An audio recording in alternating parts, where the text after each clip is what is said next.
1. Hello, hello. All right, everyone, and we are back in the morning hours with some Toy Story presented to us by the wonderful Ryan, and we also have a commentator for this one. It's Solosim. Welcome in, you two. Hello everyone, how's everyone doing? Hi, I'm Ryan. Perfect. I will be running this game, and I will be attempting to go fast. And Solar threatened me that I better get a PB. So, Yep, you better get a PB here. um, Anyways, I'll be commentating this run. We're playing Toy Story 2 Buzz Lightyear to the Rescue. Game was released in 1999. I think, Ryan, whenever you're ready to go. yeah, I'm ready. So you want to count me down, and then I'll unpause. Yeah, sure. I'll count from 3 to 0. All right. Alright, so 3, 2, 1, go. Alrighty. Alright, so with Toy Story 2, there's actually quite a bit of tech. I want to start off first by saying that the category that we're playing is any percent 30 Oop. token. And, well, Ryan fell over there, but we're good. You know So what? It happens. with any percent, it's divided between 30 token and 40 token because for some reason, on the N64 version, which is the version that we're playing on, um, for some reason, you only need 30 tokens to beat the game, whereas on all the other versions, you need 40 tokens. I actually have a theory So, about that. I've said it before, and I missed that coin, which is really unfortunate. But the reason I think that they made it 30 token for N64 is because Nintendo knows its audience, and they know it's a bunch of kids. And I could just like yeah, imagine kids getting frustrated that they need the 40 tokens to beat the game, and just like throwing their controller across the room, and their parents writing bad reviews. So that is also my theory. I think they just wanted to make the game a bit easier on N64. If you think about it, because the game has a maximum of 50 tokens, it does make slightly more sense for any person to be 30 compared to 40, in my opinion. But yeah, all of their versions are 40 tokens, and then this version is 30 tokens. So throughout the game, Ryan's gonna be collecting tokens in all the different you levels. want to talk about And how I collected that token in the middle of the cutscene there? yeah, um, by the end of the game, you'll have 30 tokens entering the final boss. Um, so there's already been a little bit of tech that we've encountered. At the very start of the run, Ryan was doing some circle jumps, which basically allow you to climb some ropes and poles faster. And their little token, the first one that he collected was the boss token. He grabbed the token while the cutscene was still playing out. Basically, for some tokens, if you know exactly where they're gonna spawn, you can grab the token before the cutscene for the spawn animation uh, actually disappears, which saves around 3.5 seconds each time. Um, One other mechanic that we're gonna be abusing throughout this whole run is called extended double jumps. You're gonna see Ryan is gonna do some jumps that seem a little bit odd, to say the least. It's some jumps that are not quite intended by the developers, and one thing that you're also gonna see here is we're gonna skip some laps because usually you're meant to beat RC in the ground, but we just go up the car and we skip 3 laps, and we do a little glitch there to completely bypass the race. I don't like my Um, coin count here. yeah, so 27 coins here. We do want to have 50 before we talk to him. Here we're gonna do a little out of bounds by jumping into the wall, and then we get to the Arctic and completely bypass the puzzle. Usually you do have to push the boxes to do this puzzle, but on N64 version we just do the out of bounds method. Um, so for this level, I haven't mentioned, but we're collecting all the 5 tokens. So the 5 tokens on each level consist in the puzzle token, the race token, the collectible token, then you have the coins. Um, so now we're waiting for Ryan to get the coins and the collectible. He's already done the boss, that was the first one he did. Here we're gonna do a jump by using a shadow box or a little pixel on the I'm gonna give you screen. guys a, this is like a wall walk in HP 2, because there's a lot of obviously HP runners here. Yeah, so this is not an intended jump. It is, hold on, it is a jump on a specific pixel, like he said, and I have to do a buffer jump here, and I want to get it. Like, there is a way to do this without doing it this way. There we go. There you go. Oh my god, this is like the worst Andy's house I've had in I don't know how long. But yeah, okay, so that's like a wall walk for anybody watching, just to give you guys a little bit of reference. Yeah, same type of trick. So another thing that we can mention is if you see Ryan spinning into some NPCs and some collectibles, it's because spinning in this game increases your hurt box a little bit. So that means you can collect some of the collectibles and you can talk to some of the NPCs faster. So throughout the whole run, it's gonna save a few seconds. It saves a couple of frames every time you talk to an NPC. So we're done with the first level. As you can see, Ryan completed the first level with all the 5 tokens. For the route that we're doing, we're gonna collect 2 tokens in Andy's neighborhood now, which are gonna be the boss and the puzzle token. And Ryan's gonna try and climb this tree here. We're hoping that he doesn't fall. He said he'd donate $15 if he falls, so we'll see. I'm gonna hold you on to that. Falling out of this tree is really bad. For a couple of reasons. First of all, it's slow. But second of all, like, the movement to get up this tree is pretty complicated. And doing it twice is just twice the stress, you know? So I almost fell there.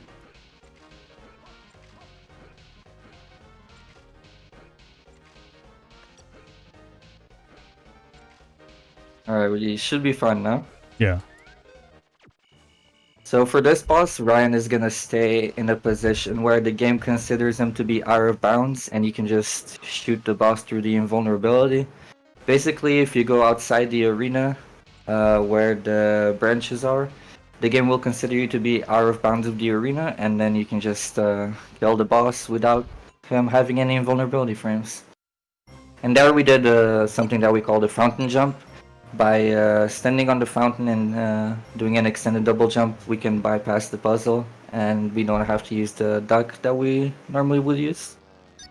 Yeah, and one thing you're going to see that I've been doing is, rather than exiting the level naturally and letting the game do it, there's like an animation that plays when you exit level that way.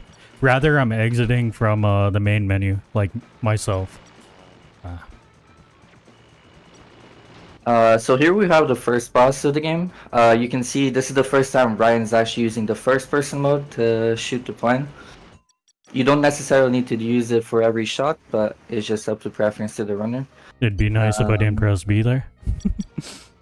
Now we're going to the third main level of the game, which is Construction Yard. Here, I'm pretty sure Ryan is going to be collecting only 1 token. Yeah, only one. He's going to be doing the race. And this race is fairly simple. You kind of just talk to Slinky, he asks you to collect 5 of his bones, and you just go around the area. The only real tech here is jumping as soon as you land every time, to spend as little time as possible in the quicksand, because it slows you down heavily. Yeah, so this quicksand slows you down a little bit. You kind of just want to be pressing jump as much as possible so that you keep moving as fast as you can. And that's going to be a pretty fast level here. Only collecting 1 token. Yeah.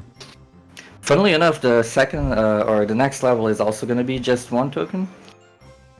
Although the next one is a little bit more complicated because there's a bit more precise movement compared to this one.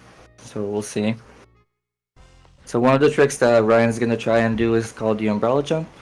He's going to try and stand on one of the specific parts of the trash can so that he can do an extended double jump and skip the entire area by going straight to the umbrella. We'll see. Yeah, I mean, it's not the hardest jump, but it is pretty precise. There you go. And for some reason, I just slipped right off. I jumped a bit too late there. You want to go from one umbrella to the other. I'm just doing the backup now because I fell. But I did the hard part and messed up the easy part, and that's just the way it goes, right? Yeah, it happens sometimes. I think you should be good now. Yeah, and I buffered a jump there. I guess I could get to explaining the buffer jumps real quick. So, for people who don't know, in this game, if you do a double jump and then you press and hold your jump button again, you will make Buzz jump on the first frame possible. So it's pretty useful for just jumping in quick succession, like if you have to do multiple jumps in a row. And there's also some places where you want to buffer jump. So for this level, this is the second boss of the game. You pretty much just want to mash as fast as possible and try and stay in the position where the boss won't really jump over you. Back. Are you good? You good? Yeah, I'm good.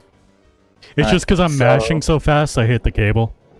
Oh, yeah, that makes sense. That happens to me too sometimes.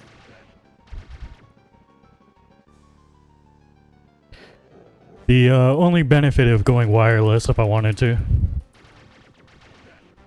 So Yeah. I'm staying close enough to the boss that he won't jump over me, kind of like Solar said. And I'm actually even walking into the boss at times and taking some damage. So that just... I don't get too far away from him. Yeah, so as you can see there, before the boss is even dead, we just exit the boss after 5 phases. Now for this level, we're going to be doing a trick called text We're going to be storage. attempting a trick. Well, I should definitely say attempting here. But if you've seen a Toy Story 2 speedrun, this is one of the most important tricks of the run. It can save a lot of time, it can also lose a lot of time if you don't get it.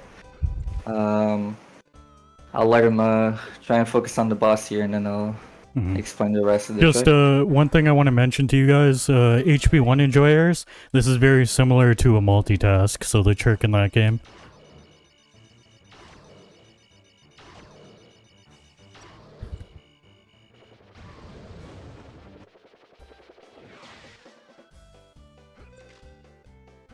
Okay, so I got the first part of the trick. And basically, whenever you collect a token, text is supposed to show up. And the text never showed up, and it won't show up until I stop moving or I trigger another text box.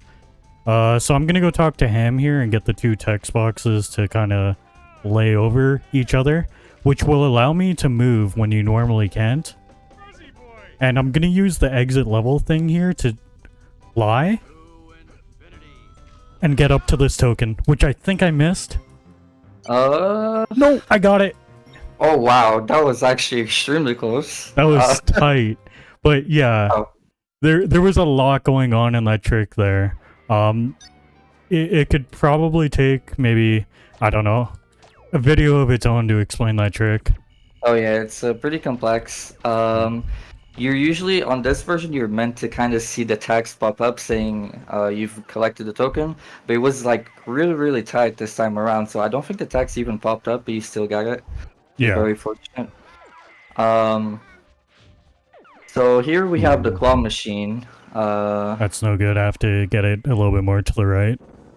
So this token is actually quite infamous for a few runners. Usually you should get it first try, but occasionally it might take a few attempts. I think Ryan got it second try here. Should be fine. Huh. So this level is called All Space Land. It's mostly a lot of platforming. It's not a very glitch intensive level. And to kind of explain what happened on the last level real quick, the whole concept of text storage, Ryan positioned himself a certain way to kill the boss and grab the token while the token cutscene was spawning. And then at the end there, he used the level exit animation, and he was able to control where he was moving while Buzz was doing the level exit animation. That's how he managed to grab the token there. Yeah, because the animation gets you extreme height, like you fly into the sky pretty much. And normally, We're gonna use that same method later on this run in one of the final levels. We'll see Mhm. how that plays out. For this part, we're just collecting a bunch of coins. We're killing some enemies. We're gonna be doing the race and getting as many coins as possible in the way. The route for this level has stayed quite similar throughout the game. There hasn't been many changes. It's one of those levels that you're kind of just platforming a lot. yeah, does it change at all in 50 token? Like if you have any power-ups or not Uh, useful here? no, this level is done the same exact way on every category. Oh, 'Cause, okay. it's pretty fast and you kind of just collect the 5 tokens on every category. Mm. Uh, so for the race here, pretty simple race. You kind of just jump from rope to rope. Yeah, you want to jump before or just as you touch the red things. If you jump after the red lines there, you're probably not going to make it, right? Yeah. There's some people that do single jumps, which are a little bit faster but more risky. But then it gets to the point where it's a little bit of micro optimization. Most of the time, you do just want to double jump and make sure you don't fall. So that collectible I just got there, the alien, you gotta be careful when you're sliding down that pole, because if you touch the planet, you'll just fall off and have to get all the way back up there again. Ooh, I jumped past the token. So again, I was trying to collect that token midair to skip the cutscene, but things happen, I jumped too far. And one of the things you're going to see here is we're doing the level kind of in a reversed order. There's going to be some boxes here which Ryan is going to jump on top of, and he's basically going to bypass what the game intended you to do. So you're actually not meant to do what Ryan just did, but because we can jump on top of the boxes, we kind of just ignore the area that we were meant to go in, and we kind of do this in a reverse order, grab the alien, and then go back and deliver all the coins to him. And Yeah. we're gonna finish this level by delivering the coins and the aliens. Oh, you want me to exit level here?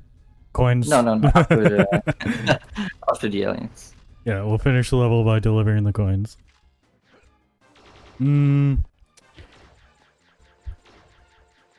So, the next is going to be Toy Barn Encounter, and we're going to be doing a lot of dizzy spinning in Toy Barn Encounter, actually. Oh yeah. So for Toy Barn Encounter, we're going to be doing something called dizzy spinning, or dizzy spinning. Basically, when you hold the spin button with Buzz to the full extent, you can do the full spin animation where Buzz goes into the spin for a few seconds and then starts becoming dizzy. We're gonna do this throughout all the phases, which means that we're gonna be able to move during the cutscene, as you're gonna see here. Ryan's gonna do the spin animation, he's gonna become dizzy, and now he can attack while he's on the cutscene. Yeah, because normally you have to wait for the camera to snap back behind Buzz, but right now I shouldn't be able to move, but I am because, nice, good controller. That's fine, you know, tech issues, they happen. Yeah, so for the spinning animation here, as long as you do the dizzy animation, as long as you do this the way that Ryan's doing here, you should be able to always move during the cutscene, which makes it so that we can kill all the enemies before we're meant to, and obviously saves quite a bit of time on this level. Oh, crap. Why did he dodge me like that? Yeah, these enemies can sometimes be a little bit of a pain to kill, especially considering the camera on this part of the game is not the best. Because you're kind of below the boss, so the camera like usually switches back between the enemies and the boss, can be a bit tricky.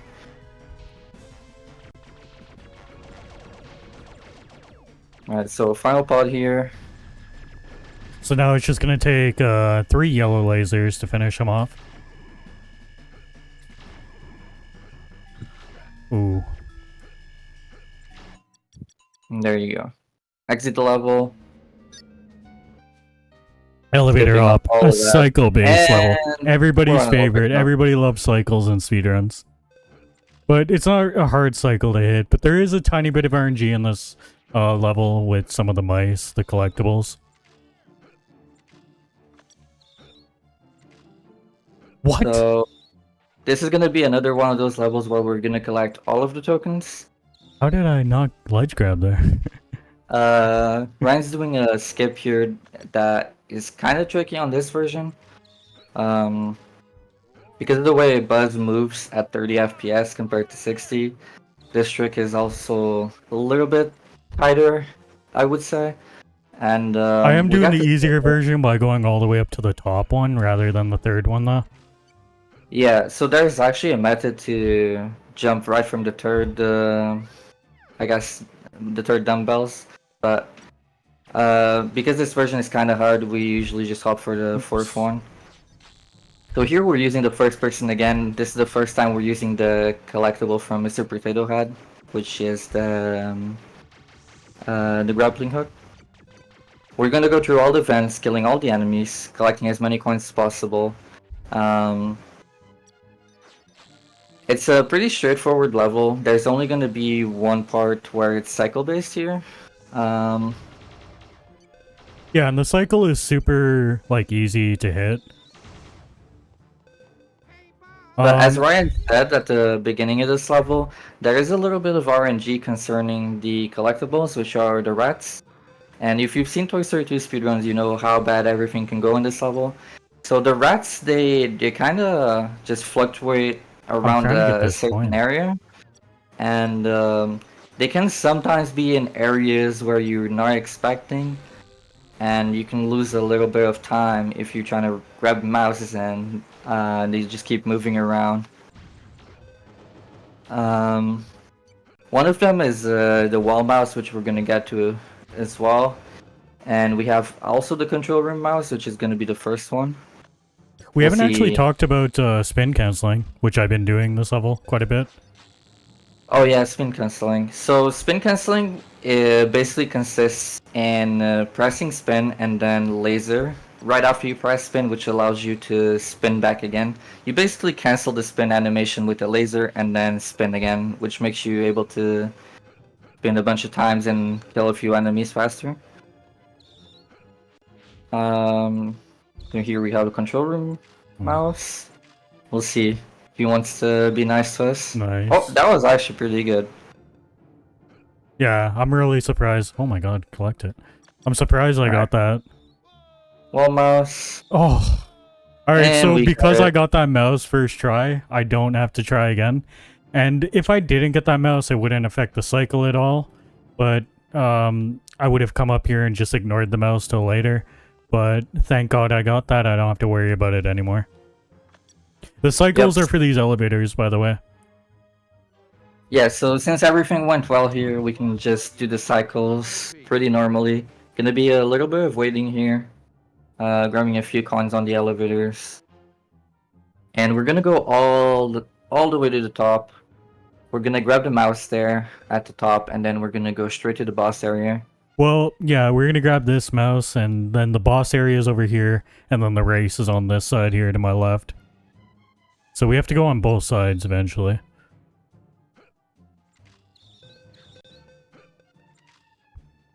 And you can see I caught that cycle just as it was coming up, since everything went well.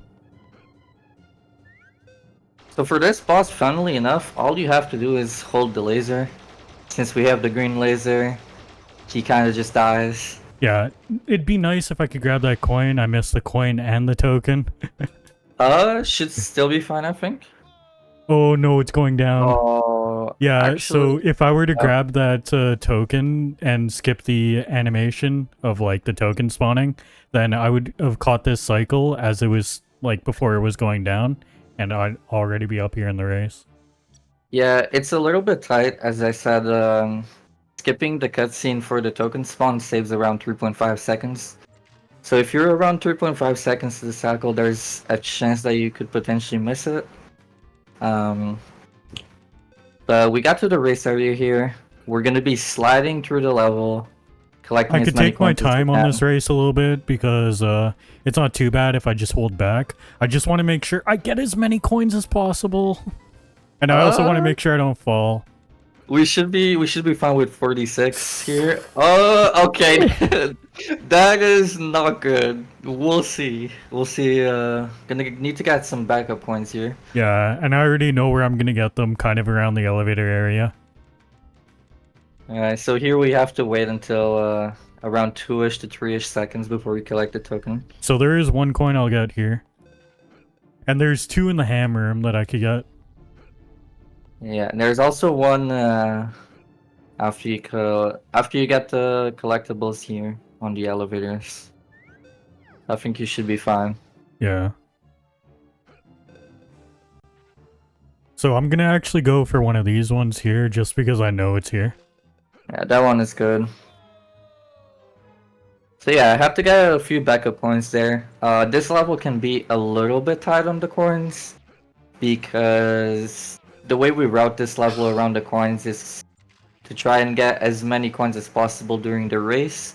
But obviously, if you miss a few of them, you're gonna need to be getting a few backups. Yeah, especially on the race, like he was saying. Like, I missed, I think, 3 or 4 coins on the race, so that's not good. But that was elevator hop. Yeah. One of the hardest levels in the run. Elevator hop, aka elevator hell, right? Yep. Now we go to Al's penthouse. A lot of people's favorite level.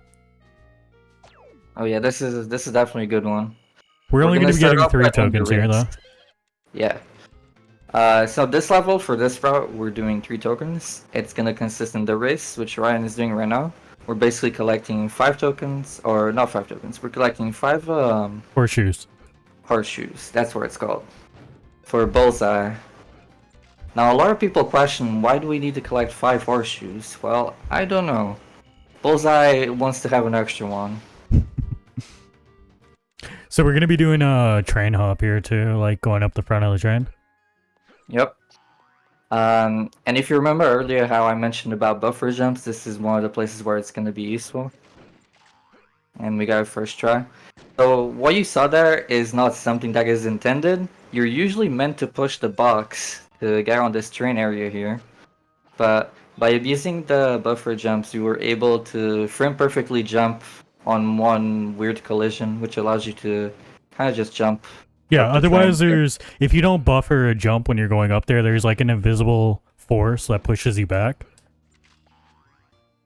And that's And window we jump. also got window seal jump first try. That one is actually quite complicated, but getting it first try is amazing. It's kind of similar to some of the shadow boxes, if you Yeah. remember what we So- did in Andy's house. You want to do a single jump to like get yourself wedged in the window cell. And then after that, you want to do like a double jump that's buffered to get a ledge grab. Or you could actually get on the table without a ledge grab, but it's hard. And that was a gold, by the way. Yeah, that was extremely fast. Moving on to Zerg. Zerg is probably my biggest weakness in the game right now. Don't ask me why. This is an extremely easy boss. But explain how I'm going to death abuse here in the corner and try to get him stuck. So Ryan's gonna death abuse here to manipulate Zerg into standing in a specific position. We kind of want to get him close to the corner so that we can repeatedly hit him. I think you kind of got it a little bit. Okay, we're good now. We're good. So as you can see, we kind of want to get Zerg in this position. Whoa. Why'd he move? He'll be fine. Well, if it does happen, you kind of just want to kill him normally. But optimally, you'd want to maintain him in the corner for as long as possible and just keep repeatedly hitting him. And funnily enough, without any type of mods or anything, on modern PCs for the PC version, that's the only way to kill him. Casual players cannot beat that level. Or that boss on the PC version. Yeah, so because of the way the game behaves on 60 frames, you kind of just cannot... You just cannot complete the level normally. Because you approach Zerg and you just cannot hit him on the PC version. Yeah, every time you get close to him, it'll just fly away. If you don't do the speedrun strat, you're pretty much not going to be able to complete the game. Yeah. And yeah, a lot of people, when they casually play the game, if they don't have the patched version, they kind of get stuck there. I remember I was Um, stuck there for 3 hours in Solar, and some other speedrunners were in my chat when I was playing casually, and they helped me learn the speedrun strat just to beat it casually. yeah, that's Oops. that's what got you into the speedrun. Yeah, pretty much. Because you know what? I'm just gonna do it from here. Nice. So we're using the wing to get up here. And this is totally unintended. Yeah, you can't get Unintended past that movement, wing by the way. normally. None of this is quite intended. We're skipping a huge part of the rocket. Just kind of abusing some of the collisions. Oh, Oh just god. trying to fall here. Yeah, I'm gonna kill a snake If we just in fall case. down here, will be quite a bit of time lost. We'll So see. you said right side's a bit better, yeah. Yeah, first try. First try. So that ledge grab is a little bit finicky, but by kind of aiming to the right side, you should be able to grab it consistently. And now we're gonna be doing the raid. So one thing I'll mention is if you watch very good and top level speedruns of this game, we will occasionally do a strat that we call the YOLO strat, which consists in collecting all the doorbells, or basically completing the race and collecting the puzzle token in the rocket room at the same time. And you're usually gonna have around 3 seconds, maybe 2 seconds of leniency to complete the race. Obviously, it's kind of tight, so in a race setting, we kind of just want to collect the puzzle token first and then do the rest of the level, do the race normally, and then we're gonna have more than enough time to spare here. Yeah, because there's so much time in this race. People who are super good at this game, like he said, they start the race, they go get the token on top of the rocket, and then they finish the race. And they get 2 tokens, like, for the price of 1. Now we're just gonna do the mini-boss of this level, which is Prospector, but don't worry, it's not the last time we'll see him. Oh yeah, we're gonna be seeing him again in the final level. Here using the hover boots. I do not get a ledge grab there, surprisingly. You kind of saved it because usually when that happens, you fall down. But by Oh, reversing back, you yes, managed to I'm well versed with falling there. So here we're just doing the spin cancel mechanic that we kind of explained earlier. Oops. And just hitting a prospector a bunch of times. He doesn't even stand a chance against us. And we just exit the level here, collect 3 tokens, and we go into the final main level of the game, which is Time Trouble. And this level actually has, like, the same type of text storage we had in Al's Toy Barn. Multitask for all you Harry Potter fans. We're gonna get, like, multitask on top of a multitask here, text storage on top of 2 of them, basically, back to back, to just get a bunch of tokens in unintended ways. And if I do mess it up, it's about a 50-second time loss for the race, and probably 15 for the puzzle or something, and if I even get up here. So starting off the level, we kind of just want to get here as fast as possible, try and make the plane cycle. Yeah, which is easy, like, you saw me. Okay, that's fine. So this is actually an issue because now I have to wait for the plane to come all the way back around. And the reason this happened is because, first of all, I'm bad, but second of all, it happened because I messed this jump up twice, which is a super easy jump, but I have no idea why I messed it up 2 times in a row. I guess you could attempt the rocket boots here, maybe? I could, yeah. So for this part, you can actually do a trick called the ring rush. We kind of just try and use the rocket boots here. It's very complicated to explain. It's kind of a lot of inputs to do in a fast succession. Something like that. And then you'd get to the boss area using the rocket boots, which means that you wouldn't need to use the plane. Yeah. I think Ryan's just gonna use the plane here. I've done it once in practice, but I haven't. That's something I actually have not practiced at all. Should be good on the second time here. Yeah. Yeah. And now we're gonna be doing the second text storage of the run. the main one at least. We'll see if Ryan can get it, and then I'll explain as we go. So I'm trying to keep the boss somewhere near where he spawns, because this is also where the token's gonna spawn. Around here.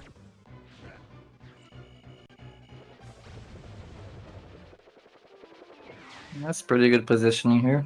Oh, how did I miss? Oh, that's really unfortunate. Alright, so... Go ahead. Yeah, go ahead. I was gonna say, so because I missed that, I have to do the race normally, and I won't be able to do the tech storage, which means I also can't do puzzle skip.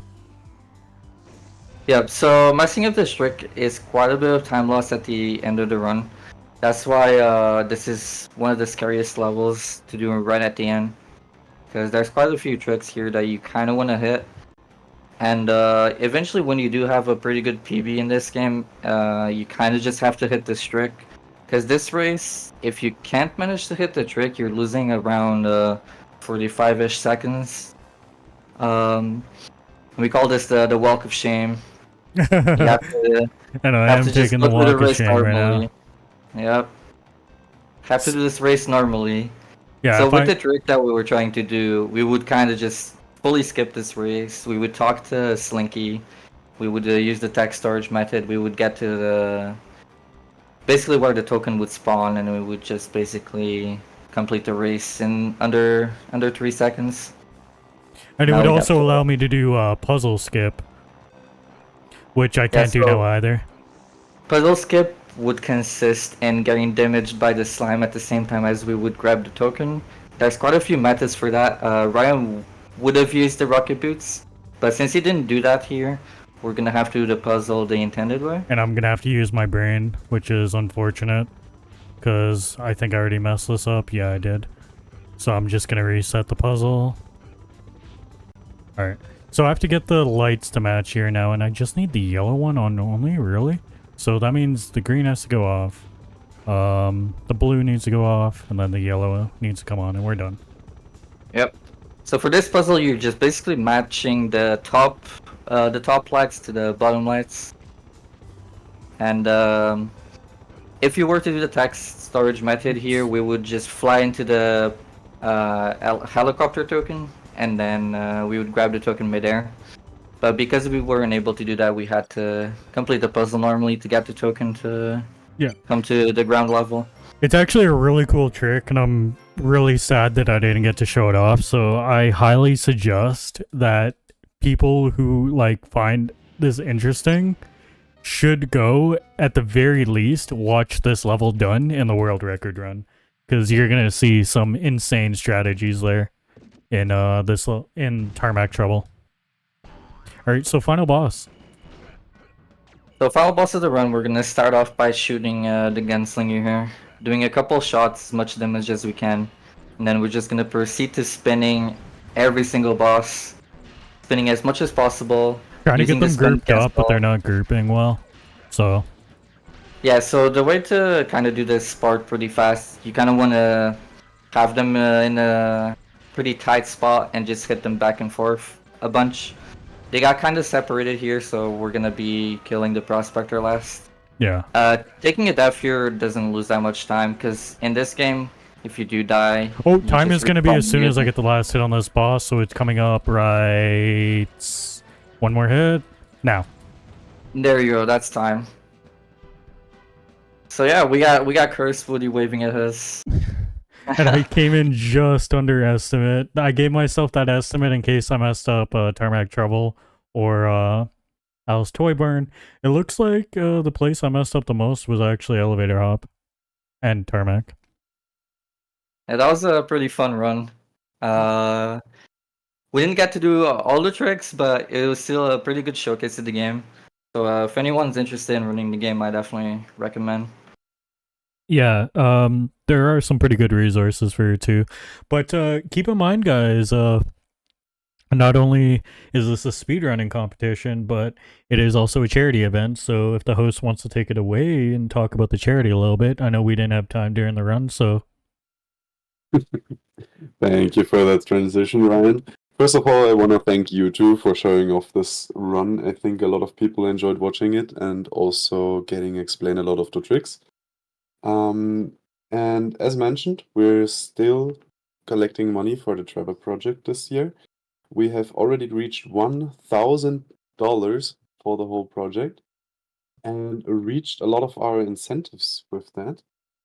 And yeah, I think the next milestone, if we can beat 10K raised across all Potterthon events. So yeah, let's hope we can go strong until the end of the day. Yeah. And once again, guys, thanks for having me. And Solar, thank you for commentating. It was nice to have the world record holder Toy Story alongside me for a run. Yeah, it was pretty nice commentating. Hope everyone enjoys the rest of the event. Hope everyone's having a good time, and good luck to all the runners that are gonna be here. Yep. All right. Take care, Yeah. guys. Bye Thank you bye. for the words and stay tuned because the Pepsi Man race that a lot of people were looking forward to is coming up next.